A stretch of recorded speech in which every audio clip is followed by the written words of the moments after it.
de paz, que ao despertar de um novo homem nos induz.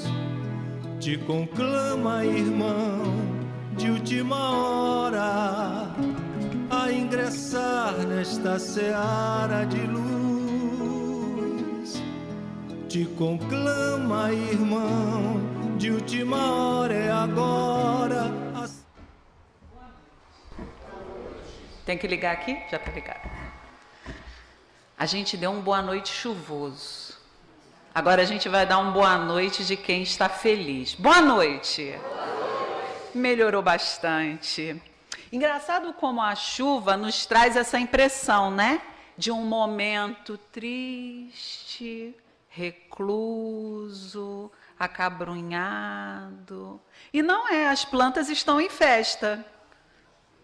E nós junto com elas, porque nós fazemos uso delas para enfeitar a nossa casa, para nos alimentar. Então, na verdade, o dia tem o colorido que a gente dá. Então, a gente tem que dar uma boa noite bem feliz. Porque muitas pessoas esperam essa energia vibrante de felicidade que nós estamos dando hoje aqui. Mesmo que seja pela internet. Graças a Deus, a bendita internet existe. Senão, nós não teríamos a oportunidade de vislumbrar tantos conceitos e definições como temos hoje. Então, podemos ficar felizes, porque se estamos aqui ouvindo, dentro de uma casa espírita, junto aos nossos amigos espirituais, encarnados ou não, as colocações espíritas de um expositor, podemos chegar em casa e ver o VT do jogo do Flamengo. Eu nem sabia que era Flamengo e vim de preto e vermelho. Porque sou aquela flamenguista só para fazer bullying com aluno. E só quando ganha, é claro. Mas hoje nós vamos falar de um tema feliz. Ou 3 temas felizes. Porque podemos dar esse viés e juntar os 3: Espiritismo, Cristo e vida. E nós hoje já passamos o dia inteiro estudando como bons espíritas que somos. Fomos ao primeiro congresso que teve do Leon Denis, que falava sobre o futuro do espiritismo. E ouvimos colocações interessantíssimas que vão nos ajudar, inclusive, no desenvolvimento do tema de hoje. Porque tem muita gente que se diz infeliz. Muita gente hoje que está aqui dentro se diz chateado com uma vida ruim, se diz não favorecido pela sorte, se diz pagando um karma, cuja palavra não é espírita, mas vamos nos usar dela aqui, se diz pagando uma dívida e vive em eterna infelicidade e tristeza. É triste porque tem muito dinheiro, é triste porque tem pouco dinheiro. É triste porque não tem família, é triste porque tem família. E vamos vendo o colorido da infelicidade das pessoas, mesmo aqui dentro dessa casa, que nos ensina uma doutrina que nos liberta da tristeza e das angústias, nos dando uma esperança no porvir. O espírita tem por obrigação cultivar em si o otimismo e a alegria.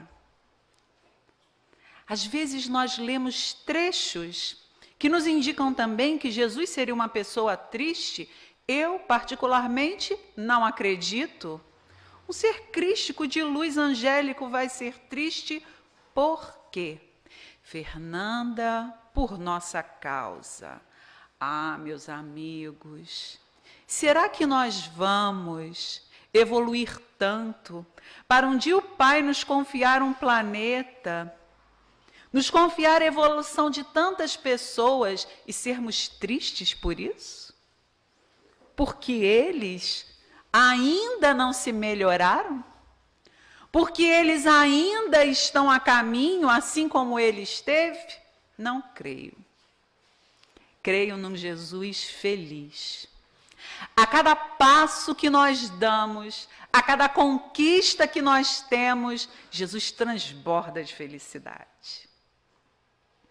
E a cada pedra, a cada empecilho que nós temos, ele diz: ótima oportunidade ali para o Tiago.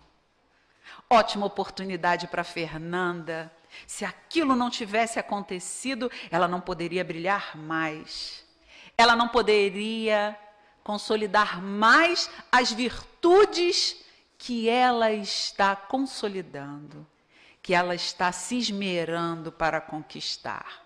Então, tudo é ponto de vista.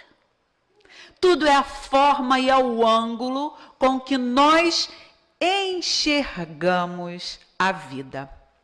Na questão 920 do Livro dos Espíritos, Allan Kardec pergunta a eles se o homem pode gozar de completa felicidade na Terra.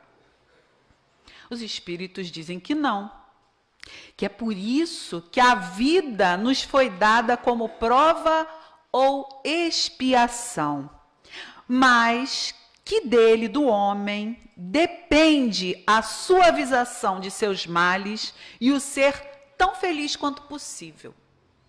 Então, nós sabemos que no planeta Terra teremos provas e expiações, teremos dificuldades, teremos grandes desafios para nos superar e os nossos defeitos.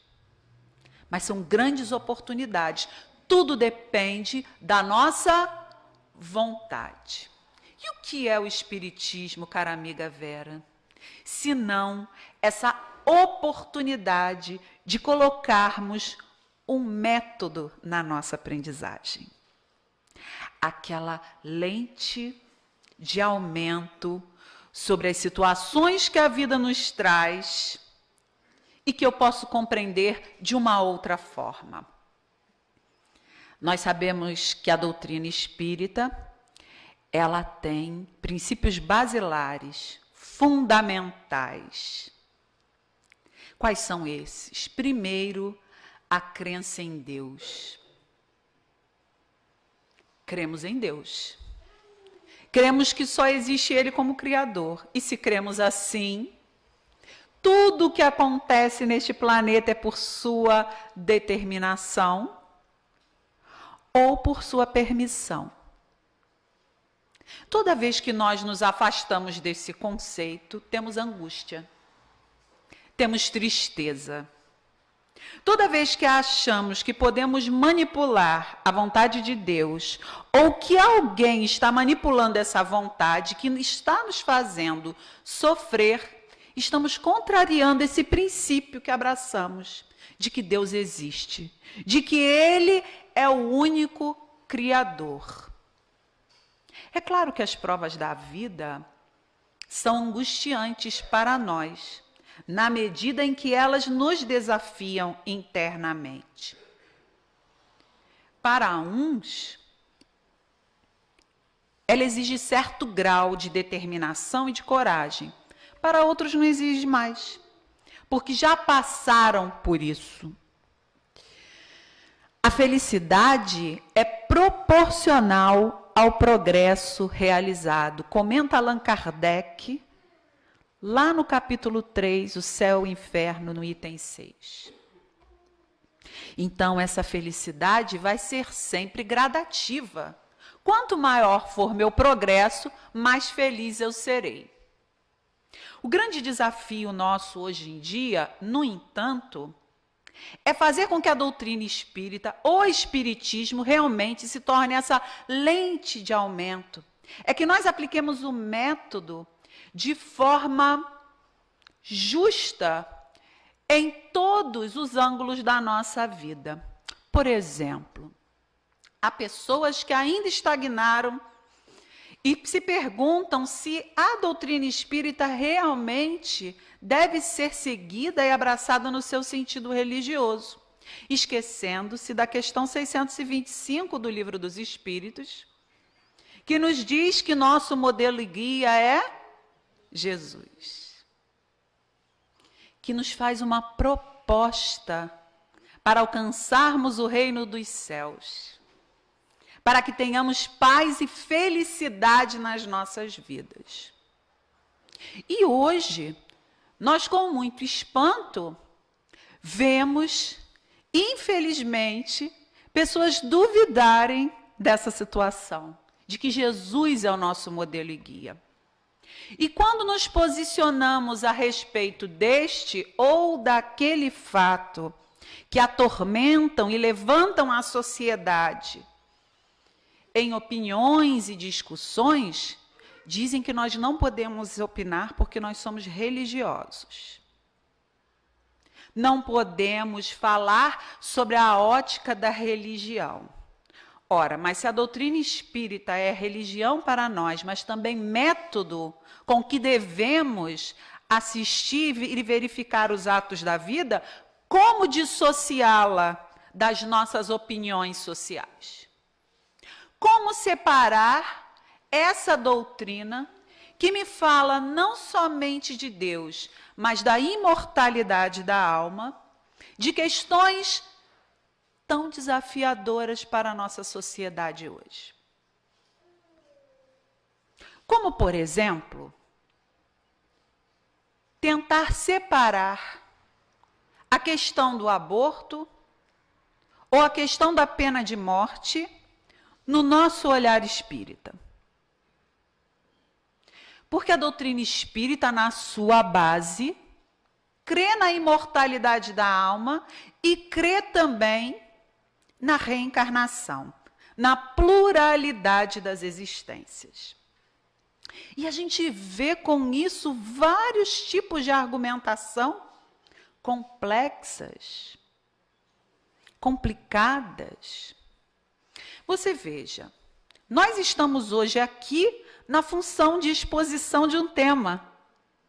E eu digo para vocês que a felicidade, ela é, segundo Allan Kardec, proporcional ao progresso realizado. Eu digo para vocês que o Espiritismo, ele tem como modelo e guia Jesus, que curou, que trabalhou pela vida incessantemente.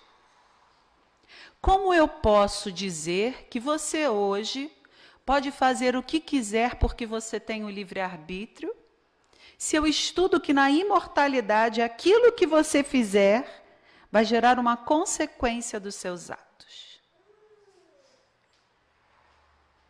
Como eu posso pedir que descriminalizem o aborto se no mundo espiritual, segundo André Luiz, no livro Nosso Lar, todos os envolvidos na prática sofrem de alguma forma? Eu posso recomendar algo que não seja do positivismo, da felicidade e da fé e esperança na vida futura? Eu, enquanto espírita, posso fazer isso? Posso. Mas eu estarei sendo exatamente a expositora dos ideais espíritas? Não. Então, a doutrina espírita me dá esse método, esse olhar amplificado, não para um momento de dor, mas para todo o ser imortal. Imortal. Que preexiste, existe numa encarnação e continuará a sua trajetória espiritual. Tanto nas obras basilares como nas subsidiárias, de Francisco Cândido Xavier, de Divaldo Pereira Franco, nós só lemos e estudamos narrativas que dizem que o ser encarnado, o homem encarnado, deve refletir muito sobre as suas atitudes, que elas determinam o seu futuro. Então, como nós podemos recomendar algo que nós não temos o conhecimento do porquê está acontecendo na vida de alguém. Como? Como dizer faça, não faça?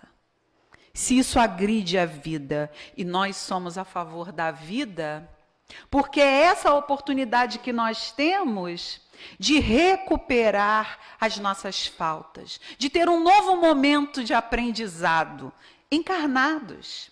Precisamos dessa materialidade. E aí hoje eu ouvi um conceito maravilhoso do palestrante Vinícius de Lara, dizendo que o materialismo adentrou as casas espíritas. É o materialismo espiritual que ele conceituou. Fantástico. Porque na obra de Allan Kardec, Basilar, a gente lê coisas como a força do pensamento, como a mudança de atitude. Mas nós queremos materializar tudo isso, às vezes até dogmatizando as nossas ações, esquecendo que tudo está onde? Em nós. Divaldo Franco, numa palestra há mais de 10 anos que ele fez em Araruama, ele conta do cantor Julio Iglesias, que comandou a sua própria perna no momento que ele teve em que não se locomovia e conseguiu recuperar os movimentos. É claro que nem todos alcançamos essa condição, mas ela serve de sustentáculo para nós desenvolvermos, por exemplo, outras atitudes. Quer ver uma simples? Nós viemos ao centro tomar o passe. Nós viemos aqui, acreditando que quando entramos aqui, depois tomamos aquela aguinha fluidificada junto com o que está ali, que aquela do centro é a boa. Mas nós podemos fazer isso em nossa casa, no nosso culto do Evangelho no lar. Nós temos que fazer o culto do Evangelho no lar. Nós acreditamos que para nos comunicar com os nossos benfeitores, a gente precisa estar dentro da casa espírita, porque lá é um ambiente melhor. Mas Jesus ensina que se a gente entrar dentro do nosso quarto e se recolher, Deus ouvirá a nossa prece. Então a gente está materializando as coisas, porque a gente esquece de colocar em prática a espiritualidade que estudamos. Nós comentávamos também de Janira ali na biblioteca, sobre a internet e essas reuniões públicas que vão até longe. Eu falei, graças a Deus, pelas oportunidades que nós temos. É uma forma que a gente tem de ver vários comentários, como falei aqui no início. Mas se a pessoa pega isso e resolve nunca vir à casa espírita, ela deixa de sentir essa sensação de estarmos todos reunidos, que é mais importante do que a água e o passe, porque às vezes a gente está sentado aí, está sendo operado, tomando um passe maravilhoso, aonde precisamos. Fora que a emoção da gente assistir uma palestra ao vivo, os beijos e abraços que trocamos com os companheiros, nos revigoram, dão uma energia nova. Isso é muito bom. Então a gente assiste a palestra na internet quando a gente não tem a possibilidade de estar presente. Mas estar entre os nossos pares é excelente. Eu e a companheira o dia inteiro lá. Estamos aqui novamente. Quase um vício, né? Vamos de novo. Porque é bom. É porque os espíritos só estão aqui? Claro que não. Mas Jesus falou que quando 2 ou mais estivessem reunidos em seu nome, então aqui é mais. 2 estou eu e o meu mentor dentro do meu quarto orando. Aqui estou eu, Vera de Janeiro, Tiago, mamãe, e um monte de gente que nós estamos aprendendo e conhecendo agora. Fora as pessoas que estão nos assistindo. Vocês estão achando que é pouco? Só que eu conheço, tem gente lá em Minneapolis me assistindo. Tem gente em São Carlos me assistindo. Só família que fica torcendo. Porque a oportunidade de ver, de ouvir, já que não pode estar presente. Então vejamos, o Espiritismo, ele veio para nos ajudar nessas questões, quando nós tivermos dúvida.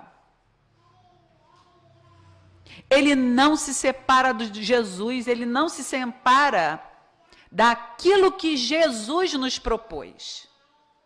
Das nossas transformações, das nossas modificações. E mais ainda, nos pede que estejamos em constante transformação. É assim que se reconhece o verdadeiro espírita. Pela transformação que ele faz em si mesmo. Pela vontade que ele tem em dominar as suas más inclinações. Estamos chovendo no molhado, Ana Lúcia? Estamos chovendo no molhado.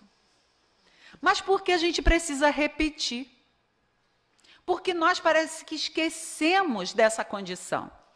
Dessa condição de que esses princípios basilares precisam estar na nossa vida o tempo inteiro. Então, quando eu estou distante da pessoa, mas próximo através de um teclado, eu preciso ter aquela doçura, ter aquele respeito em manifestar a minha opinião. Eu preciso continuar sendo cristã, espírita cristã, que foi o que eu escolhi para a minha vida. Essa minha vida como Fernanda, encarnada. A minha vida imortal, não sei o que eu fui. Mas essa vida aqui eu escolhi ser espírita, cristã. Trabalhar com Jesus. E eu não sou morna. Eu tenho que realmente manifestar, porque Jesus me pede que eu seja uma carta viva do seu evangelho. É preciso que eu me mostre como eu realmente sou, com os ideais que eu abraço. E que eu tento o tempo inteiro me transformar baseado nesses ideais. Isso me dará vida eterna. Essa vida eterna que eu quero, Rose, de felicidade. Porque para mim, felicidade hoje, já que eu não sei o que são os planetas superiores, mundos superiores, felizes e ditosos, para mim, felicidade hoje é estar lá em nosso lar. Vou estar felizona se eu for para nosso lar. Vocês não vão estar, não? Eu vou. Lá tem praça, Parque das Águas, tem música. Tem um monte de lugar de estudo. Olha, meu olho chega a brilha, gente. Eu só conheço esse. Para mim é esse meu ideal de felicidade. Desencarnar, abrir o olhinho assim, como Dona Ieda ensinava para a gente, né, Rosana? Tá tudo claro. Posso abrir o olho e seguir em frente. Tá tudo escuro. Senhor, me ajuda. Então, esse é o meu ideal de felicidade. Para isso a gente planta, para colher. Porque a gente sabe que não vai estar onde Veneranda está, onde a mãe de André Luiz está. Nós queremos o pouco, o básico, isso. O básico que nos garanta a tranquilidade de continuar, nos preparando para uma próxima encarnação mais feliz e mais atuante. Essa é a nossa proposta de felicidade hoje. Continuar com os companheiros trabalhadores do bem, nos afinizar por sintonia com eles e, a partir do momento da libertação do corpo, ser jungida a eles. Tem tantos que foram na frente, né? Por que não? Ó, que alegria! Acordar, ver lá um dia Dona Ieda. Dona Ieda! Senhora por aqui! Ela vinha te receber de novo, Fernanda. Fazer o quê? Vai estudar comigo de novo. Mas vai ser uma alegria. Não é verdade? Então nós temos que pensar nisso, meus amigos. Estamos utilizando do método espírita nas nossas vidas? Ou estamos materializando somente aquilo que nos aprove? Aquilo que nos garanta um conforto momentâneo? A proposta é de fé, esperança e felicidade sempre. Mas use o método. Use a lente. Na dúvida, siga o exemplo de Allan Kardec. O bom senso. Cale-se, que é assim que eu faço também, e observe. Estou na dúvida. Vamos ver o que de mais informações eu terei para poder me posicionar sobre isso. Mas eu tenho que me posicionar na vida. Porque na felicidade eu já me posicionei que eu quero. Então eu tenho que saber quais são as sementes que eu vou plantar para essa vida. Aquele que só vê felicidade na satisfação do orgulho e dos apetites grosseiros é infeliz, desde que os não pode satisfazer, ao passo que aquele que nada pede ao supérfluo é feliz com que os outros consideram calamidades. Então nós, no olhar do método espírita, consideramos felicidade quando conseguimos perdoar alguém. Quando conseguimos não revidar a ofensa. O famoso BIP espírita, né? Benevolência, indulgência, perdão das ofensas. Nós nos sentimos radiantes. Consegui. Não revidei, não agredi. Consegui ser uma Fernanda melhor hoje. É difícil, né, gente? Às vezes. Cada um de nós tem o seu calcanhar de Aquiles, tem o seu ponto fraco. O importante é saber que eles são pontos fracos na nossa vida. E nos prepararmos para os momentos que poderão surgir nos testando a benevolência, a indulgência e a nossa capacidade de perdoar. Como a gente se prepara? Estudando. Vocês sabiam que o estudo é o maior prazer que o homem pode ter? É onde ele adquire a maior felicidade? Existe um estudo científico, que eu não sei detalhar muito bem agora, a gente viu lá na nossa companheira Nete Guimarães falando, numa palestra, em que se pesquisaram várias coisas, colocaram vários grupos de estudo com pessoas, verificaram se seria o dinheiro, se seria o amor, se seria o sexo. E no final concluíram que o que dá prazer mais duradouro ao homem é a capacidade de aprender, de estudar. Aí eu falei, gente, que bom, eu não sou louca, porque o povo acha que, como eu sou de matemática, eu sou louca. Então, é verdade. Estudar dá prazer. Aprender algo dá prazer. Conhecimento dá prazer, dá alegria duradoura. Aprendi. Estou conquistando algo novo para o meu espírito. O que nos assusta também, às vezes, é a quantidade de observações dentro dos meios espíritas, dizendo ou se limitando quanto ao seu aprendizado. Vou dar um exemplo. Nós estudamos muito a mediunidade, né, Vera? Nós estudamos muito a mediunidade, muito. Porque nós temos que estudar muito tudo. E aí, a gente aprende que o nosso ícone mediúnico, aquele que a gente tem que ter como nosso modelo, é Chico Xavier, é um Divaldo Pereira Franco. Médiuns que conseguiram transformar a vida deles em doação ao seu próximo. Aprendemos também que a mediunidade é algo que evolui no ser humano, que vai crescendo, melhorando a cada encarnação. Então veja, nós às vezes ouvimos os companheiros dizer e se limitar falando assim: ah, mas você tem que entender que Chico demorou 40 anos na espiritualidade, ou 70, não me lembro mais, se preparando para a encarnação dele. Nós não vamos conseguir. Vou fazer igual o Vinícius Lara fez hoje. Oi? Como?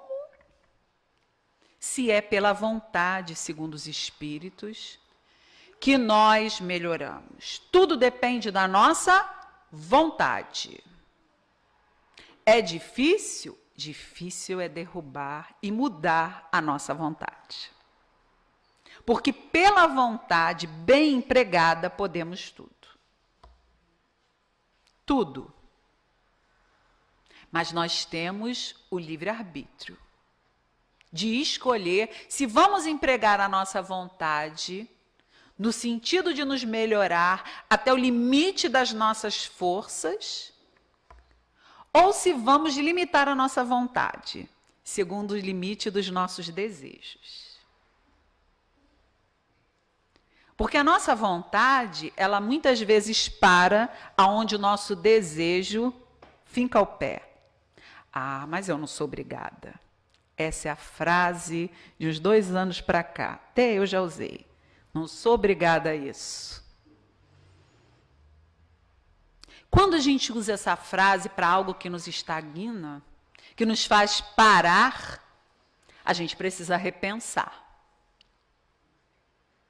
Nós viemos aqui para limitar a nossa evolução, para limitar o nosso potencial de amar, para limitar as capacidades do nosso espírito de aprendizado?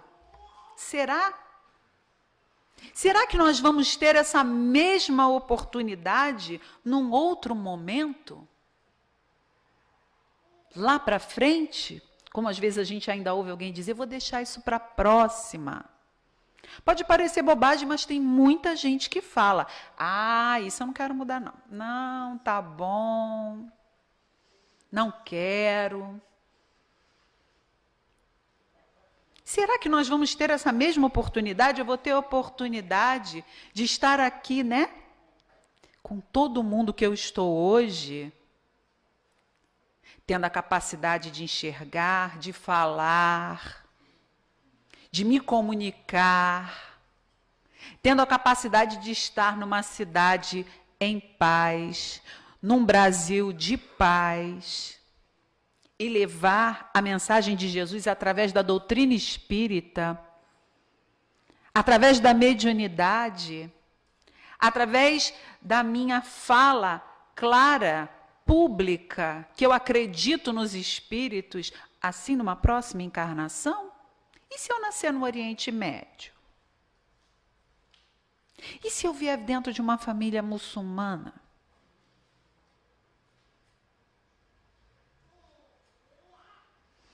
Apliquem isso a todos os setores da sua vida.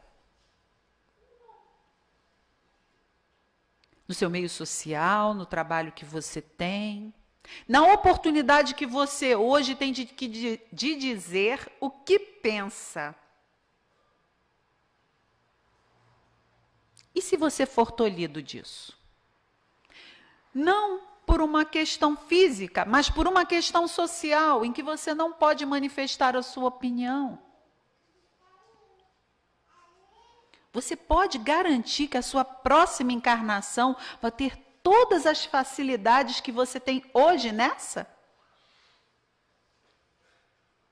Então veja como você é feliz hoje, aqui sentado, numa casa espírita, que publicamente diz que se comunica com os espíritos,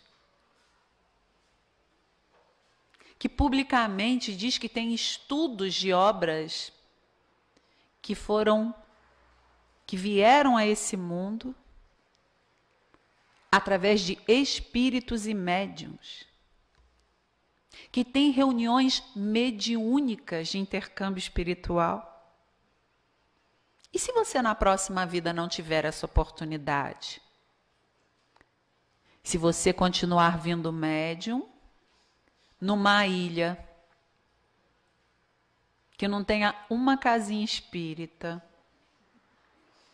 ou num país que não tenha tradição espírita, e na cidade onde você for morar, também não tiver uma casa espírita, só de outras religiões, e você se sentir que tem algo mais na sua vida, que tem algo que acontece de estranho com você,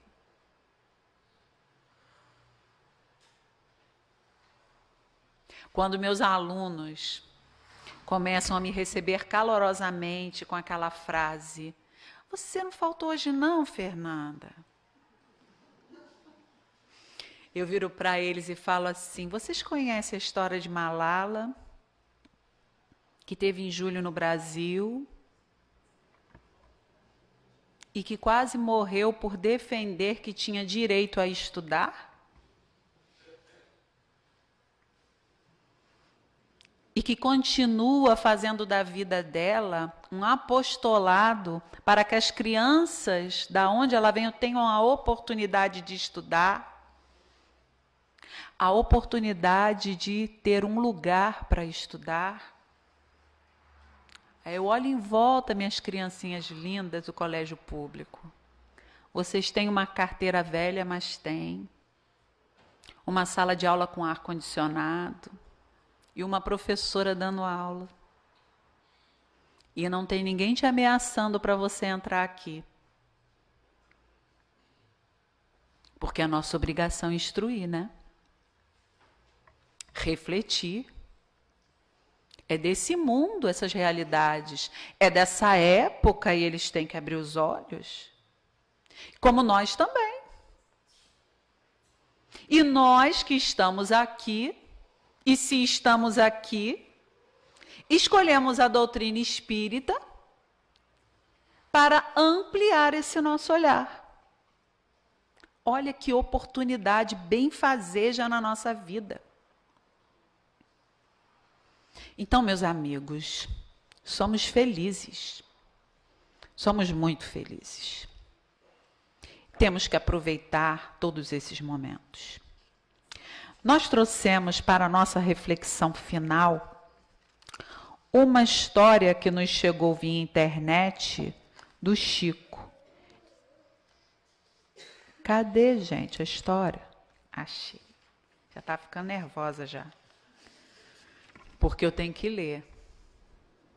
Ela só é bonita se lida. Não dá só para a gente contar para vocês. Porque a gente fala que Chico é muito distante como nosso exemplo, mas se a gente pegar pequenos trechos da vida dele, se torna um grande exemplo para a nossa vida. Nós não temos potencial mediúnico de Chico Xavier, mas nós temos sim a oportunidade como seres humanos de nos esforçar para ter as mesmas atitudes amorosas dele diante da vida, tentando transformar os nossos impulsos bélicos, agressivos, em algo mais tranquilo e melhor. E Chico fala isso para Carlos Bacelli no livro Chico Xavier, Mediunidade e Paz. Contou o Chico para o Carlos Bacelli assim: há 21 anos atrás, estava atravessando um dos períodos mais difíceis da minha vida. Um companheiro muito querido havia nos deixado e na soleira da porta de nossa casa eu meditava a sós. Naquele momento, se eu precisasse voltar à terra natal, não possuía 5 cruzeiros no bolso para o ônibus. As lágrimas me escorriam pelas faces, quando em meio a uma luz muito intensa, surgiu-me aos olhos a figura de um mensageiro espiritual de elevada hierarquia, muito superior à de Emmanuel. Dizendo-me vir da parte do Senhor, ele começou a conversar comigo, interrogando. O Senhor solicita-lhe seja perguntado se quando ele levou a sua mãe deste mundo, deixando-o órfão aos 5 anos de idade, você teve mágoa dele. Surpreso com a sublime visita, respondi que não. E o mensageiro prosseguiu como se conhecesse detalhadamente cada trecho do caminho que eu havia percorrido até aquele exato momento. Quando o impediu de estudar através daqueles que lhe dificultaram acesso aos bancos escolares, negando-lhe as oportunidades que sonhava, você teve mágoa do Senhor? Com o coração aos saltos, afirmei que não, porque o Senhor sabe o que é melhor para mim. Quando ele permitiu que você ficasse órfão pela 2ª vez, subtraindo de sua presença aquela que foi a sua 2ª mãe, deixando-o com 12 crianças para sustentar com um reduzido salário, você teve mágoa do Senhor?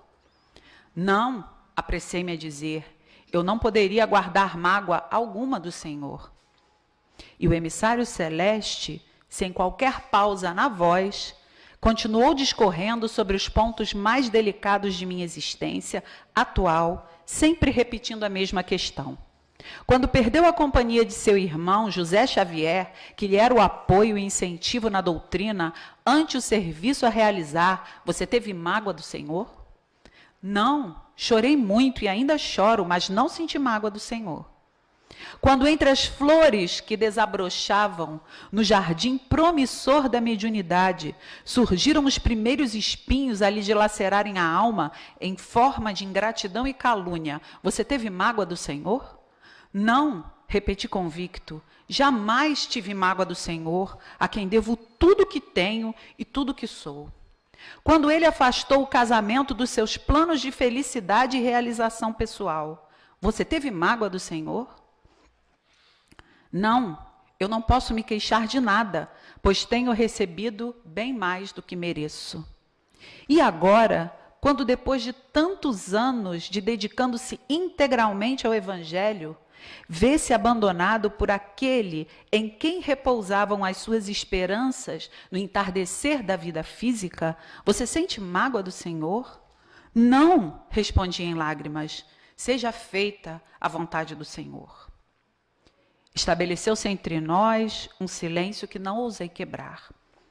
Depois de rápidos segundos, como se estivesse comunicando-se telepaticamente com os planos da luz, o mensageiro concluiu.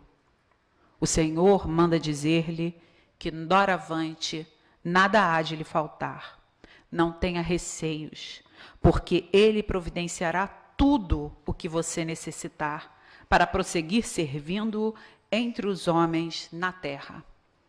Quando Chico terminou a emocionante narrativa, várias vezes interrompida pelos seus soluços, estabeleceu-se naquela sala humilde um silêncio que não ousei quebrar. E sem maiores considerações de nossa parte, entregamos aos nossos irmãos mais esta pérola que colhemos na vida desse grande missionário dos tempos modernos, que sem dúvida alguma é Chico Xavier. Meus amigos,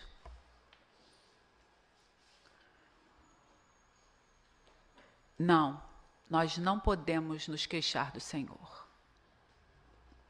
Nós não podemos nos queixar da vida que temos, por mais difícil e desafiadora que ela nos pareça. Seja assim, feita a vontade do Senhor. Muita paz para todos.